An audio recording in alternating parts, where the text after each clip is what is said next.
28th of February 2023.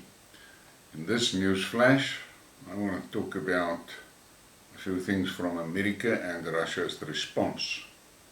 US issues warning to China over arming Russia.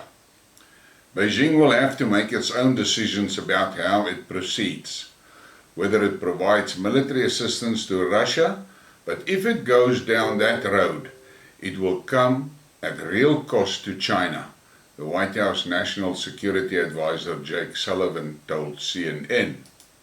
Even though China had not provided military aid to Russia during its special operation in Ukraine, it had not taken the option off the table, Sullivan said in a separate interview on ABC.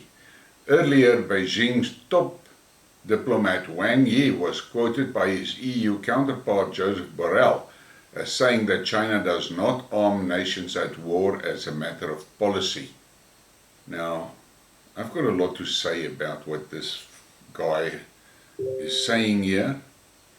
The most important thing is, who the hell does these Americans think they really are to prescribe to everybody?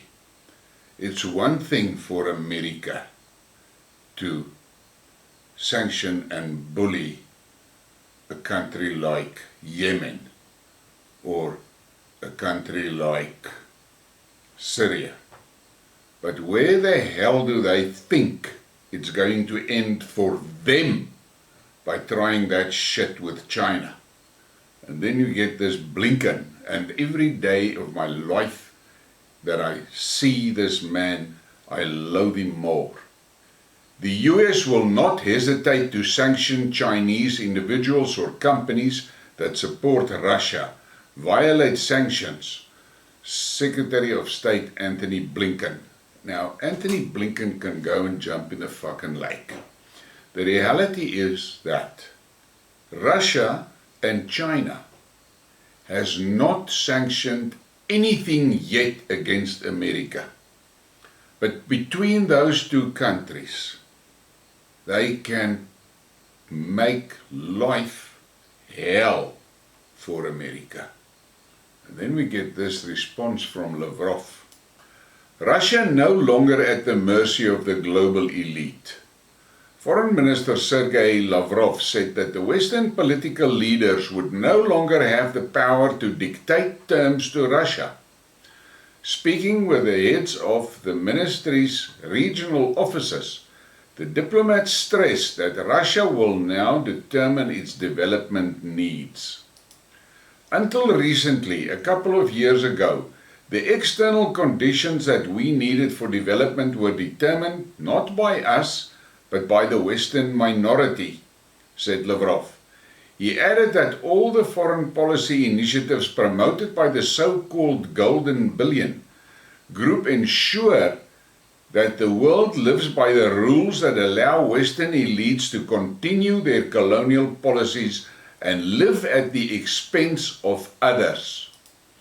Therefore, we will no longer rely on someone when it comes to creating the external conditions for the development that we need, Lavrov stressed, also pledging that Russia will not follow in the footsteps of the selfish West and will take into account the interest of independent states.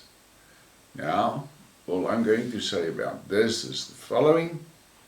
The days of the collective West, and specifically the United States, dictating to the whole world is over, and they better take note of it.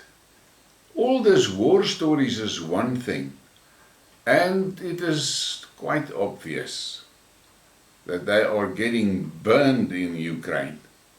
But in the background, there's a monetary and commercial shift happening, and it is a tectonic shift. I have not been able to find a good reflection of what has happened to the dollar in the past 3 months. But if I look at all the reports on how the countries of the rest of the world are making deals outside the dollar, I am sure it is a lot.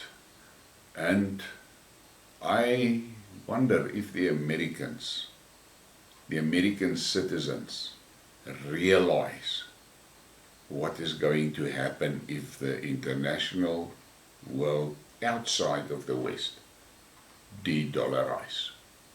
Please give me a like and a subscribe and share the thing. Thank you for your support.